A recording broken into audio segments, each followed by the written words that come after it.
Na aula de hoje, vamos falar aí de fatores antinutricionais.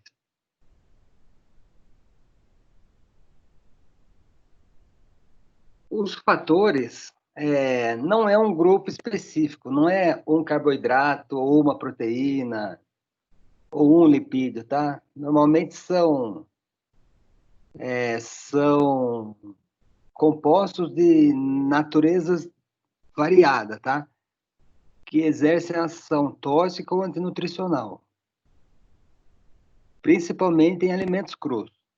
Então, a maioria dos fatores antinutricionais estão presentes nas plantas.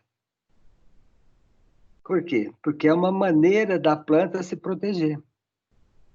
Então, ela excreta aí alguns fatores, né?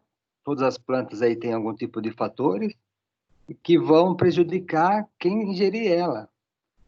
Tem planta que é venenosa, você vai lá, ingere a planta, você pode até morrer. Podem ser letais, né?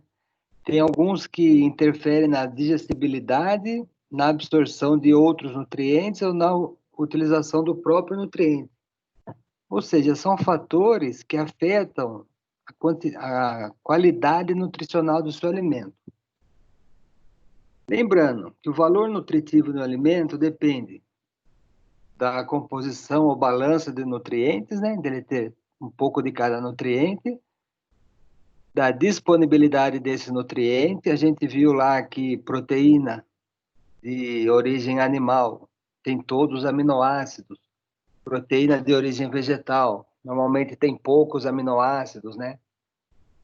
E também um terceiro fator aí que afeta a qualidade do seu alimento é a presença ou ausência dessas substâncias antinutricionais, que são substâncias tóxicas muitas vezes.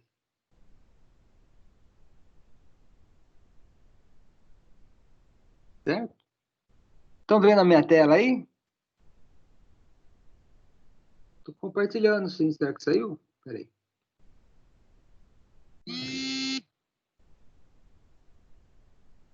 Vai.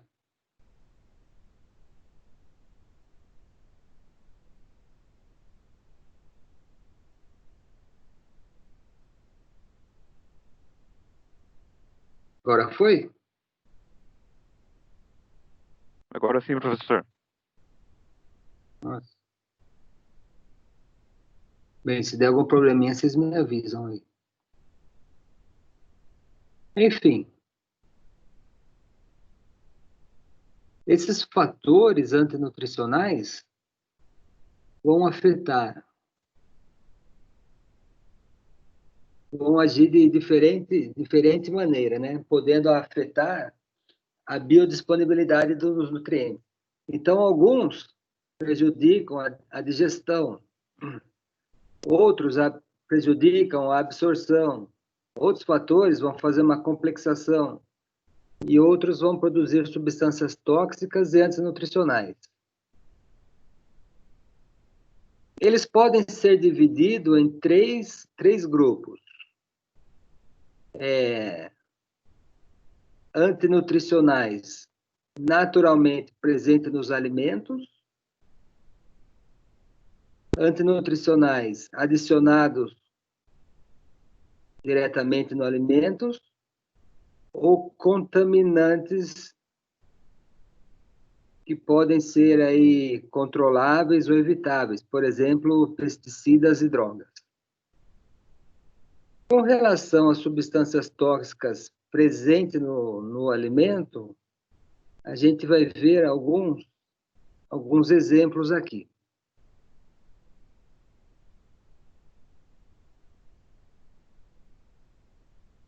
Então, já é naturalmente do alimento, tá?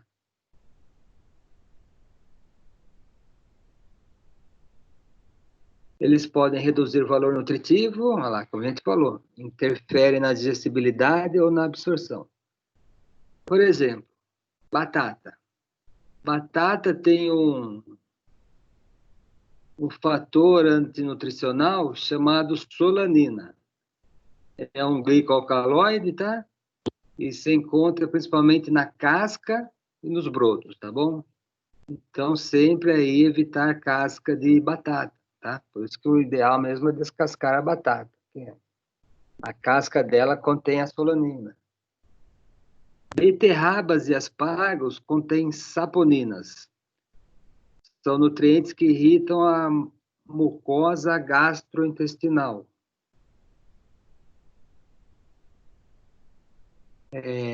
A mandioca brava contém glicosinolatos cianogênicos. Então, são nutrientes que liberam ácido cianídrico quando hidrolisado. Esse ácido cianídrico aqui é perigosíssimo, tá? Então, tomar cuidado com mandioca brava, que seria aquela mandioca ancestral, né? Também, glicosinolatos bociogênicos são fatores que vão levar o quê? A interferência na sua tireoide. Então, a pessoa, se consumir muito, vai ficar com a tireoide danificada, né? Porque ele compete com iodo, então a pessoa não consegue absorver iodo e fica com aquele bosto que chama, ou papa, né? Onde tem isso daí? Brócolis, repolho, couve-flor. Nitratos presente praticamente em todos os vegetais, mas em maior quantidade em brócolis, espinafre e couve-flor, tá? Ácido oxálico e ácido fítico reduzem a absorção de minerais, pois se ligam a outros minerais, como cálcio, ferro, zinco. Então, eles fazem um tipo de uma quelação, eles se ligam a esses minerais e o organismo não absorve o cálcio, ferro, zinco. Então, por isso que na formulação, por exemplo, de uma ração, para o gado, é preciso tomar cuidado, por quê? Se o gado, se a sua ração tiver muito tanino, vai prejudicar, vai fazer com que surjam bactérias fermentadoras do tanino. Se tiver muitas saponinas, você vai ter fermentação no rumen, redução da absorção de ácidos graxos. Nitrato em excesso é absorvida pelo sangue, prejudicando também. Mimosina é outro composto que reduz o valor nutricional. A soja, por exemplo, a soja tem uma substância que chama sojina, tá? Essa substância é um tipo de proteína, né? E que também é um antinutricional, tá? Então, a soja, tirando a umidade, né? Ela tem o quê? 40% de proteína, 20 de lipídios, 5 minerais, 34 de carboidrato. Dentre essas proteínas, 6% é a tal da sojina. Para a formulação de ração, de uma ração, por exemplo, essa sojina vai o quê? Afetar o trato intestinal do animal, prejudicar a digestão e utilização dos nutrientes, inibe a ação das enzimas tripsina e quimiotripsina, reduz a taxa de crescimento do seu animal, aumenta o tamanho do pâncreas, certo? Então, por isso que nunca uma ração é feita com um único grão, né? Então, sempre que a pessoa faz uma ração, aí ela tem que pôr o quê? Uma parte de soja, uma parte de milho, uma parte de, sei lá, de outros grãos, né? Porque se ela é só apenas, no caso, apenas a soja, o animal vai ter todos esses problemas aqui, porque ele vai estar consumindo um excesso da sojina, que é uma proteína ali da soja. Então, vai causar tudo isso daí, ó, redução do peso corporal, diminuição da produção de ovos, aí, no caso, uma ração para frangos, né? Redução da taxa de crescimento, diminuição da conversão alimentar, tá? Então, por isso que uma ração tem que ser, é que a gente fala sempre, ração balanceada, né? Se você der apenas soja para as suas aves, por exemplo, vai ter todos esses problemas aí. hipertrofia do pâncreas, e assim por diante. Em porcos, redução da digestibilidade de aminoácidos, interfere no processo digestivo, redução da taxa de crescimento. Porém, essa sojina tem um jeito de eliminar ela. Não só ela, vários antinutricionais são termolábeis. Então, por exemplo, se você autoclavar a sua ração, né, você elimina praticamente todos os inibidores proteolíticos. Então, é um jeito de inativar a sojina e alguns outros fatores também. O farelo de algodão vai ter gocipol e ácidos graxos ciclopropenoides.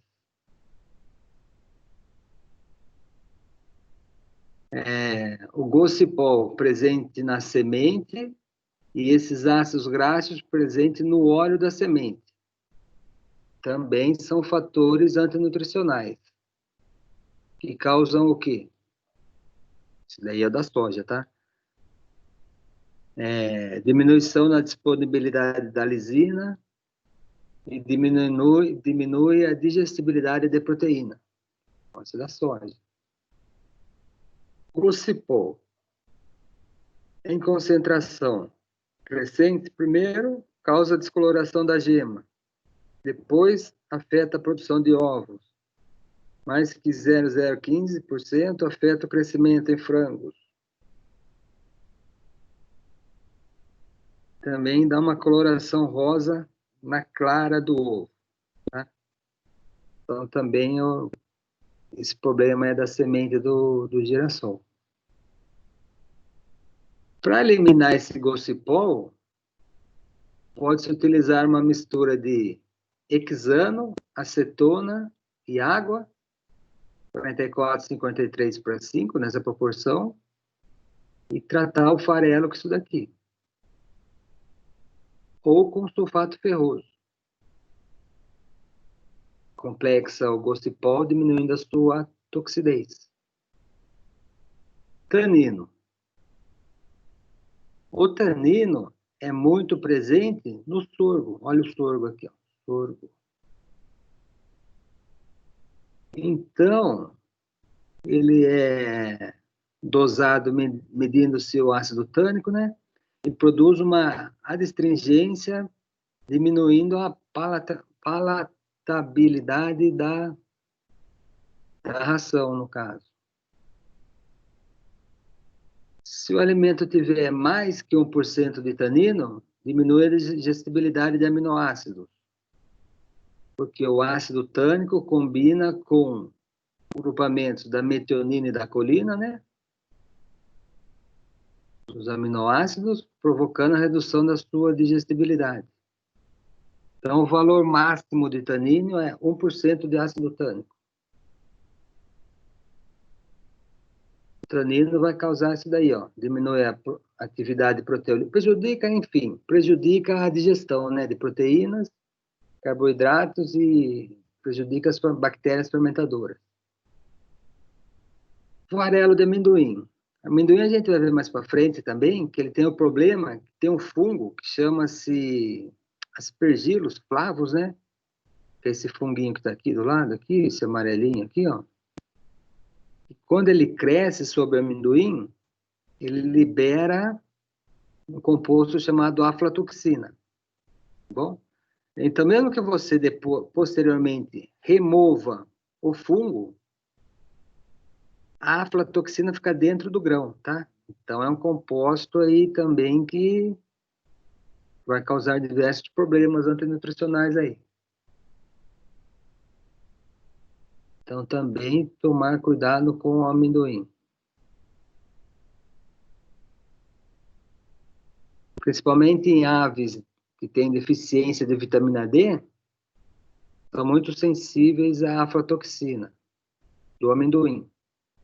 Então, essa aflatoxina faz a postura baixar, faz ter menos ovos, excesso de problemas no fígado das aves, diminuição de lipídios e redução da gordura corporal.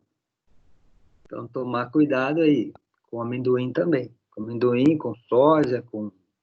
A gente já viu ali, com algodão, não é verdade? O que a aflatoxina faz, a do amendoim? Induz baixa conversão alimentar, provoca alterações no aparelho reprodutor, diminuição da coagulação sanguínea, maior mortabilidade, maior exigência proteica, né? E como você trata isso daí? Tem um jeito. Utilização de etanol hidratado no tratamento do farelo. Então, também tem um jeito de diminuir essa quantidade aí de antinutricional com etanol. Nível da aflatoxina, até 2 miligramas por quilo, ou 2 ppm de aflatoxina no amendoim ainda é tolerável. A partir de... E para consumo humano, isso aí. Para rações, até meio ppm. Indústria de rações aceita o nível máximo de meio miligrama por quilo ou meio ppm de aflatoxina. Farelo de linhaça. A linhaça contém a tal da linamarina. Linamarina é um antinutricional, né? Cuja dose tóxica é de 1 miligrama por quilo do peso vivo. Então, na formulação de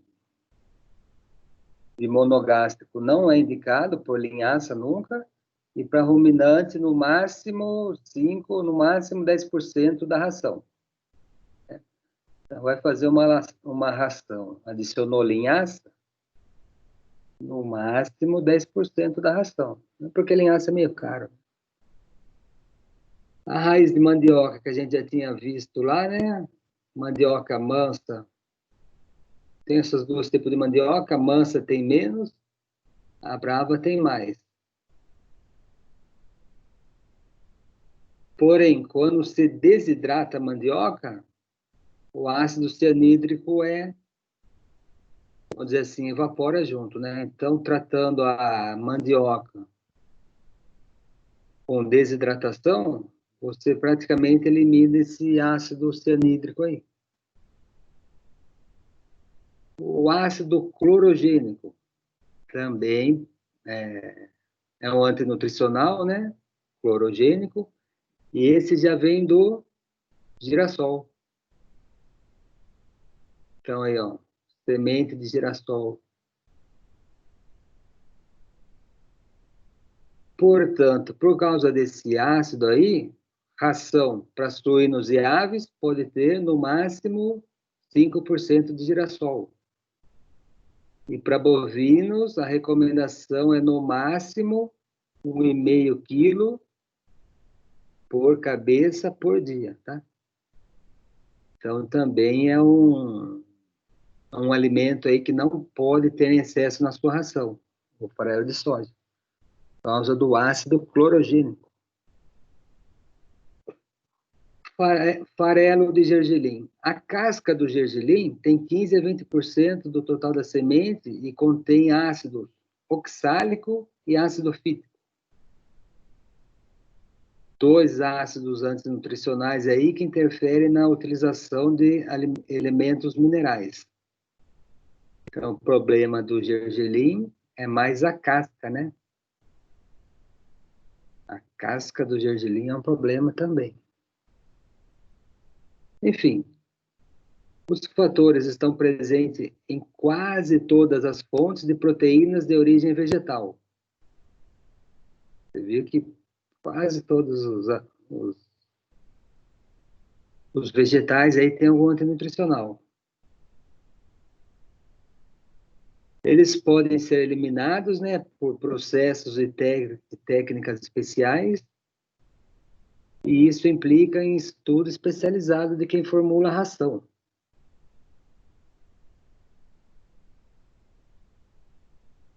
Certo?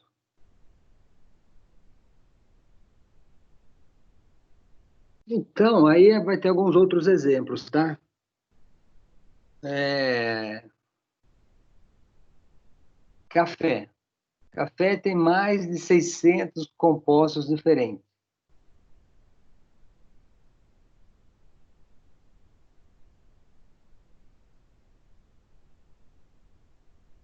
Alguns são antinutricionais, não todos, obviamente, né?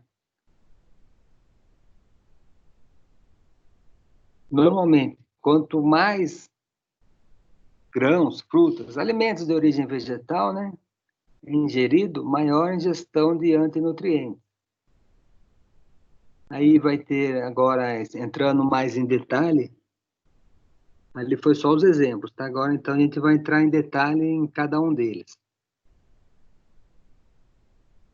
Daí a gente já viu. Então, naturalmente, não só o homem, como os animais, aprenderam a evitar plantas que causam envenenamento. E o homem desenvolveu técnicas, né? A gente já viu ali alguns métodos ali, seja através da autoclave, seja colocando etanol hidratado, seja tratando com solvente, que pode-se diminuir a toxicidade. Isso para a ração. No caso do alimento do ser humano, a gente vai ver que você pode cozinhar o alimento. Vários alimentos aí que a gente cozinha, a gente já diminui essa toxicidade.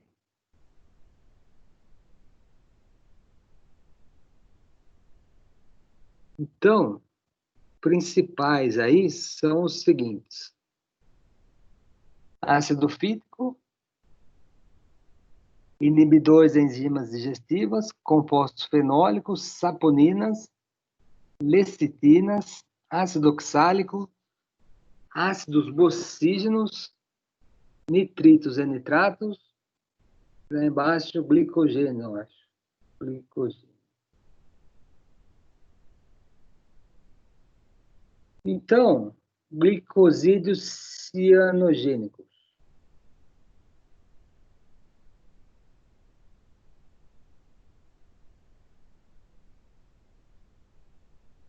É o que está presente na mandioca, não é isso?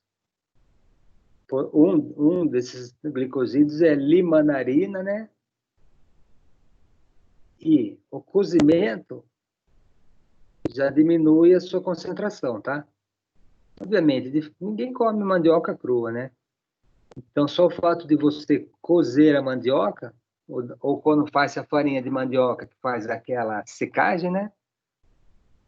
Só isso daí já diminui a concentração da limanarina.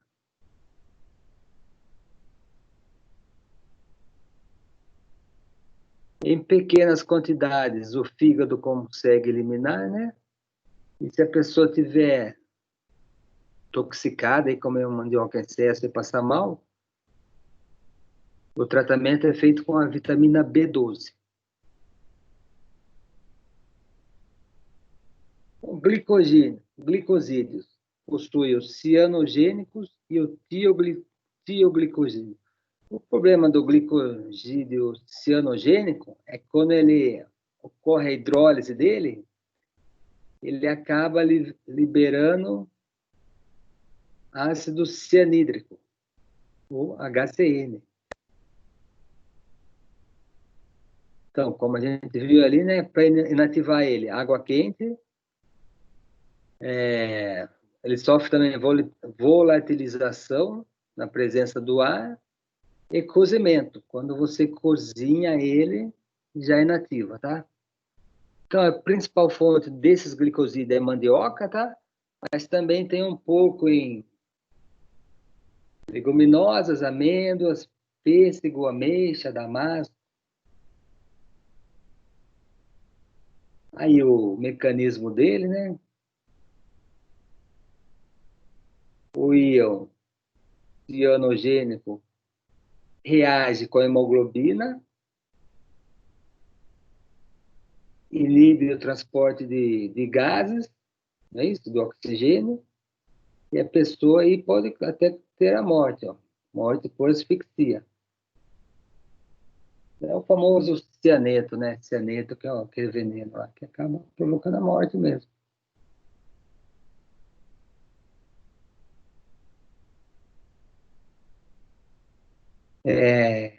Glicosídeos tiocianogênicos. Esse já é outro tipo, tá? Ou tioglicosídeos. Esses aqui estão presentes em vegetais da família crucífera. Repolho, nabo, espinafre, tá? E além disso, pêssego, repolho, pera, morango, um pouco no espinafre e até na mostarda tem um pouco. Entre os tioglicosídeos, a gente tem os agentes bocígenos, que são o quê? São concorrentes com o iodo. Então, a pessoa não consegue absorver o iodo nisso e acaba ficando com bócio. A doença do... Fica com a tireoide inchada, tá vendo? Então, esse é um problema aí dos monosolatos. Certo? Glicocolloides, por exemplo, a gente tinha visto lá, né, que a batata tem solanina. Solanina é um tipo de glicoalcaloide.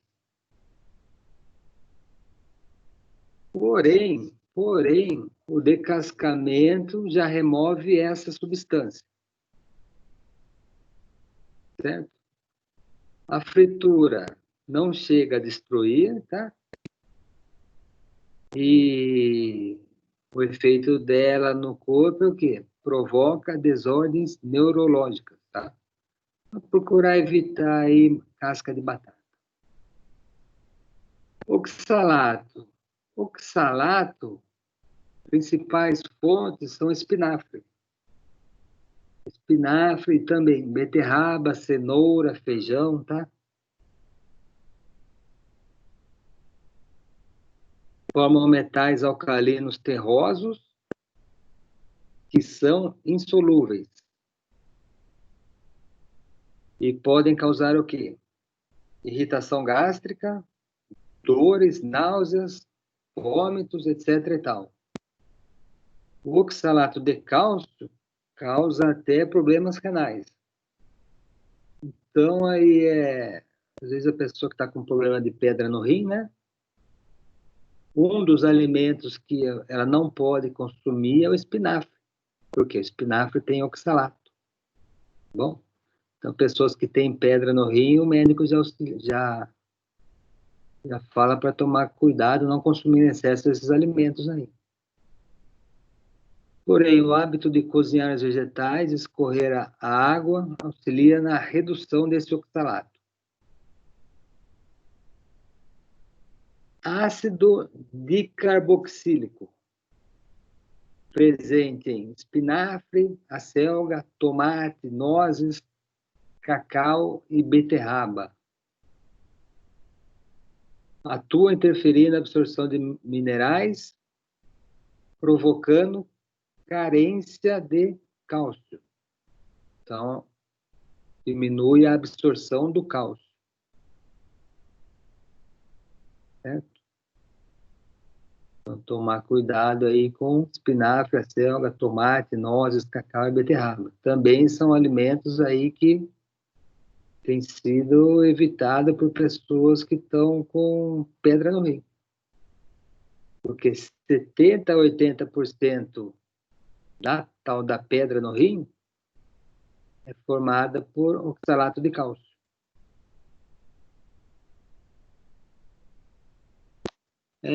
Compostos fenólicos são antinutricionais que interferem na digestão das proteínas.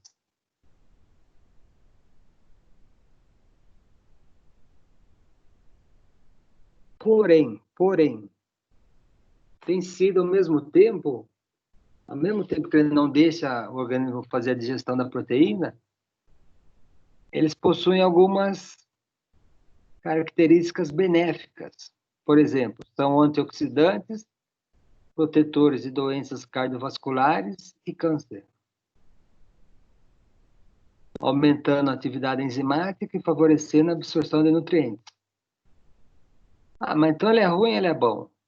Você acabou de falar que ele é ruim, mas agora isso aqui você está falando que ele é bom. É quantidade, né? Então, em excesso, pode ser um veneno. Mas tomado em baixas quantidades, tende o quê? A ter esses benefícios aqui, antioxidantes, ajuda em doenças cardiovasculares, no câncer, certo? Onde estão os compostos fenólicos? São distribuídos entre vegetais, né? Os mais comuns são ácidos fenólicos, flavonoides, taninos e ligninas, tá? Então, por exemplo, tanino. Tanino tem muito no vinho, né? Então, você tomar um copo de vinho é bom. É bom por quê? Doenças cardiovasculares, né? Mas se tomar em excesso, vai fazer mal, tá? Entre os alimentos, folhas, cereais, leguminosas, frutas em geral. Então, em baixa quantidade, eles são benéficos. Em alta quantidade, trazem prejuízo, porque prejudicam a absorção de proteínas.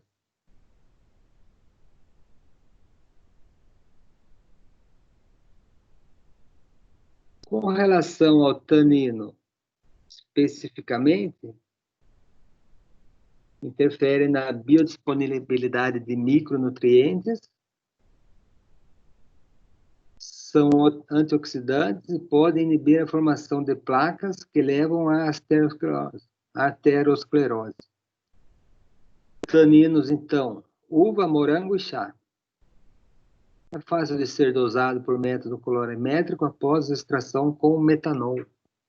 Então, um pouco é bom, em excesso acaba fazendo mal. Por quê? Porque ele liga-se a proteínas formando complexo, ou seja, prejudica a digestão de proteínas. Além disso, se ligam ao ferro, cobre e zinco, prejudicando a absorção desses minerais. Certo? Causam cor escura, adstringência e diminuem a digestibilidade de animais. Em dietas experimentais, se o seu alimento tiver 1 a 2% de tanino, observa-se diminuição da taxa do crescimento. Então, é aquela história, em excesso faz mal, um pouco faz bem, mas muito faz mal, né? Estão presentes leguminosas, cereais, além de chá e vinhos, né, que a gente viu ali. Ácido fítico. Ácido fítico ocorre naturalmente em produtos vegetais, interfere na absorção de cálcio, magnésio, ferro e zinco, formando compostos pouco solúveis. Também inibe enzimas, ou seja, prejudica a digestão, certo? Então, ácido fítico, outro problema aí. Presente na soja, algumas outras leguminosas e cereais.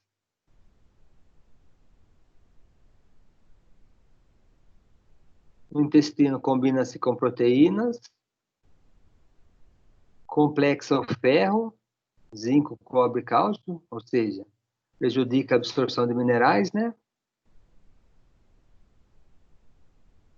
E farinhas que contêm muito ácido fítico podem ser tratadas com enzimas que quebram esse ácido fítico aí.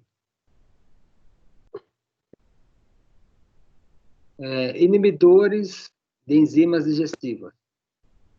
Nós temos inibidores que agem sobre as enzimas proteolíticas, as que quebram proteínas, diminuindo aí a sua digestão da proteína, e sobre melolíticas, as enzimas que quebram o amido, então diminuindo aí a sua absorção de amido. Dentre as proteolíticas, a gente vai ter, por exemplo, inibidores da tripsina, que é uma enzima que faz gestão da proteína. Então, presente em soja, feijões, amendoim, leguminosas, entre cereais, presente em trigo, centeio, cevada e até em tubérculos.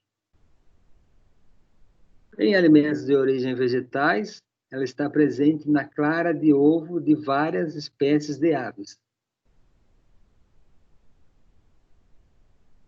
Aí a determinação como é feita, né?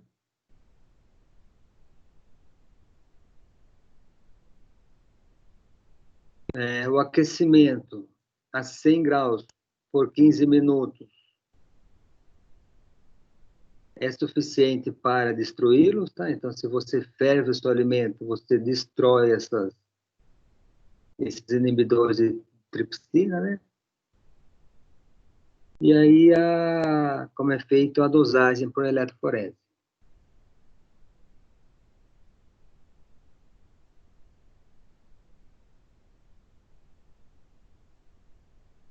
Em estudo de laboratório, esse antinutricional tem sido associado ao retardo ou inibição do crescimento e hipertrofia do pâncreas. Em seres humanos ainda tem muita coisa ainda que está em estudo, né? Porém, como a gente viu ali, tem essa vantagem de ser quase que totalmente destruídos quando a gente cozinha o alimento. Inibidores de amilase. Amilase é a enzima que quebra o amido. Então, são encontrados em trigo, cevada, aveia, milho, centeio, arroz, leguminosas, tá?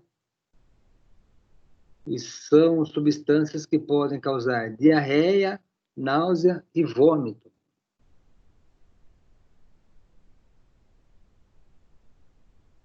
Lecitinas ou hemaglutinas.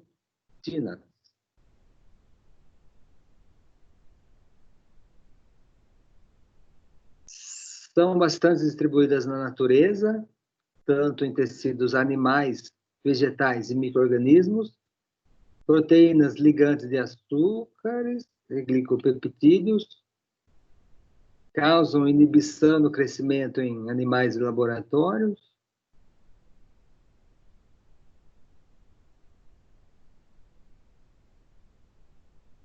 inibem a absorção de nutrientes por se ligar a microvilosidades no intestino, né? Ou seja, vamos dizer assim, ela tampa o intestino, não deixa que o nutriente seja absorvido, né?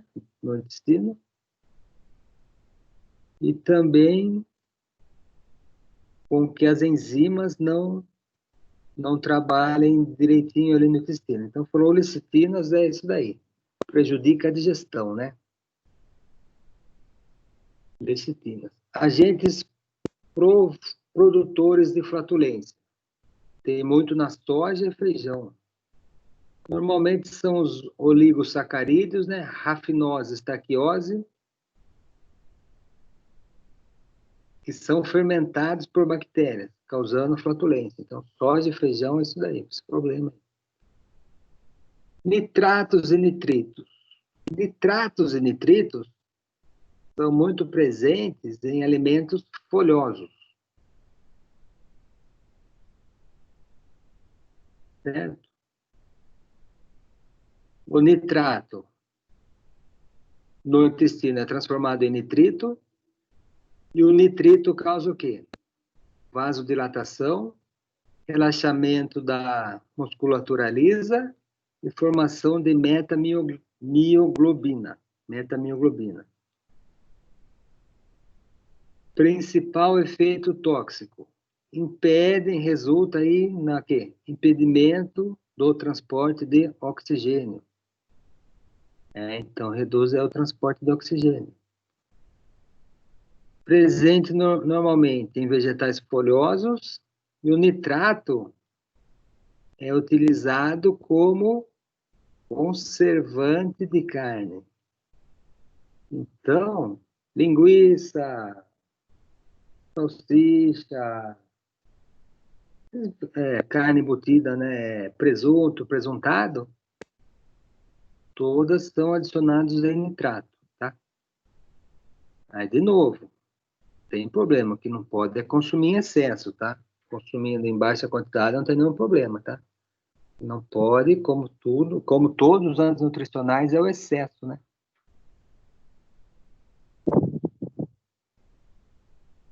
Então, e além disso, você tem antinutricionais que vão o quê? Destruir o seu nutriente específico. Por exemplo, sulfitos afeta a vitamina B1, né? Tiamina. Tiaminases degradam a vitamina B1. Acroleína, epóxido, são produtos que vão causar destruição de ácidos graxos, vitaminas lipossolúveis em geral. A gente viu lá semana passada, lipossolúvel, vitamina A, D, E e K. Então, são isso daí, ó, acroleína, epóxido, sulfito, né, que são utilizados. Sulfito é utilizado para fazer o açúcar, né? Para fazer o açúcar branco, né? Então, o açúcar, enquanto ele está marrom, não foi adicionado. Você adiciona sulfito para deixar o seu açúcar branco. Porém, a boa notícia é o quê? Que a ação do calor, né, age destruindo totalmente ou parcialmente a ação desses antinutricionais. Então, muitas vezes é por isso que a gente cozinha um alimento. Aí a gente poderia até comer ele cru, mas opta por cozinhar. E quando você ferve esse alimento, você acaba destruindo diversos antinutricionais. Então, agora só vou passar rapidamente pelas micotoxinas, que amanhã a gente vê mais em detalhe quem são as micotoxinas. Mico significa fungo, tá? Então, os fungos produzem algumas toxinas. A gente vai ver amanhã em detalhe, mas só para adiantar um pouco aí, você tem aí fungo, aspergillus flavus, aspergillus parasíticos. Crescem no amendoim. Quando ele cresce no amendoim, ele libera a aflatoxina. Depois vai causar o quê? Problema no fígado. Aí você vai falar, professor, mas não vou comer um amendoim que está fungado. Sim, com certeza. Só que o problema é que depois que você tira o fungo, né? Visivelmente você olha, o alimento está bom. Só que como ele já foi contaminado lá atrás, durante a colheita, durante o estoque, ele pode possuir dentro dele a micotoxina. Por exemplo, fungo Aspergillus ocraceus, que afeta grãos, como o milho, por exemplo. Produz a ocratoxina, que vai causar dano no fígado também. Penicillium citrino, cresce sobre amendoim, cereais em geral. Produz a citrinina, que causa problema no rim. E assim vai, ó. Penicillium cyclopidium, que cresce nos cereais. Libera ácido penicílico, problemas cardíacos. Fusarium, que cresce muito sobre cereais. Trigo, principalmente, tá? Trigo, centeio. Libera tricotecenos, que vai causar o quê? Diversos efeitos, como, por exemplo, o abortivo. Patulina, que cresce sobre a maçã. Não libera, é o Penicillium expansum, que libera patulina, que vai causar problema neurotóxico. Então, por isso que todos os cereais, todas as leguminosas, né, quando são colhidas, não podem ser armazenadas em qualquer lugar, né, porque ela pode ser contaminada por esses micro-organismos Depois a pessoa trata o micro-organismo, mas dentro do grão vai estar presente as toxinas, que vão causar os diversos problemas aí, ó. Bom? Então, em resumo, é isso, ó. A aflatoxina causa, não só para o homem, para os animais também, tá? Quando você faz uma ração. Diminuição do ganho de peso, desordem digestiva, ataxia, tremores e até a morte. Zearelona, e cresce muito sobre o milho, né? Afeta principalmente os suínos, causando vulvovaginite. Pulmonizinas, causa leucoencefalomácia equina. E assim vai, tricotecenos, para animais monogástricos, vai causar o quê? Desordens digestivas, vômitos, hemorragias. Ocratoxina A, causa problema no rim, nefropatias, certo? Aí alguns exemplos de micotoxinas.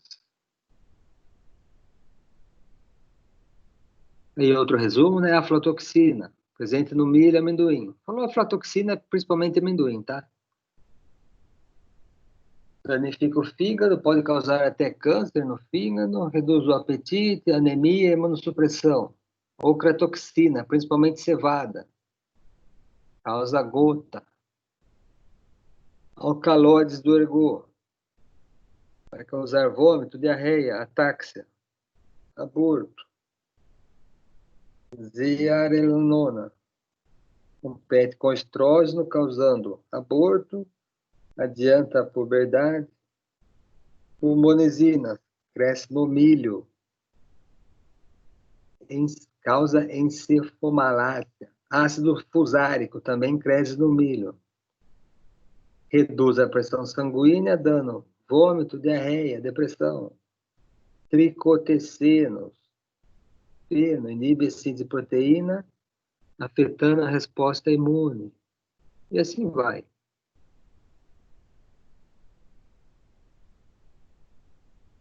Aqui tem outros exemplos, né? Amanhã a gente vem mais em detalhe isso daí.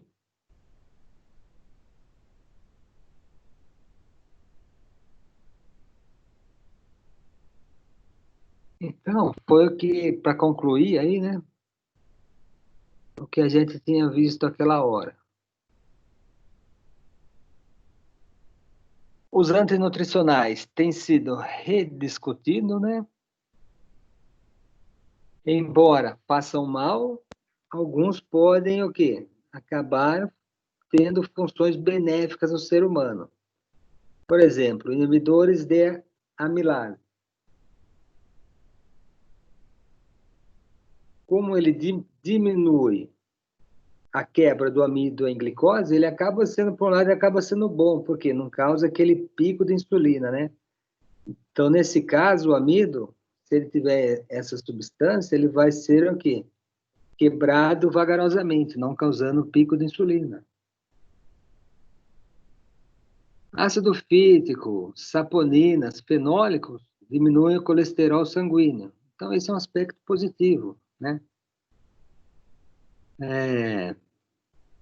Também ácido fítico, inibidores de proteases, fitoestrógenos, tem aí algum papel, está sendo estudado algum papel na diminuição do câncer, né? Então, tem tantos efeitos adversos e algum, em menor quantidade, efeitos benéficos que são atribuídos aos antinutrientes. Em muitos casos, as mesmas interações que os tornam antinutrientes também são responsáveis pelo efeito benéfico. Veja a diminuição na absorção de ácidos graxos, né? E a diminuição da velocidade da absorção da glicose.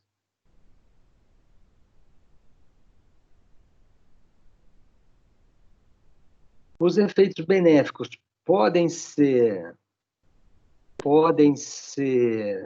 adquiridos em certos níveis de ingestão de antinutrientes.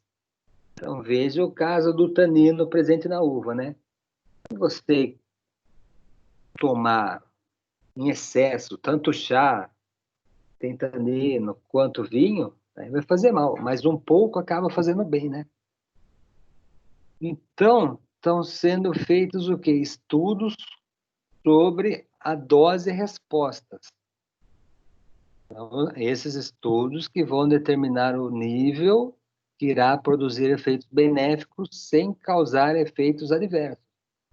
Por exemplo, para vinho, a gente tem aí estudos que têm comprovado tem que ser 1 ou 2 cálices por dia, tá? A partir disso já não tem esse efeito benéfico. Então, ou seja, pequena quantidade, né? Enfim, para resumir aí, para finalizar, né? Já disse Paracelso no século XV a XVI que todas as substâncias são venenosas. A dose certa é o que vai diferenciar um veneno de um remédio. É a questão da dosagem. Em excesso, até a água faz mal, né? Mas tomando na dose certa, a gente pode se beneficiar dos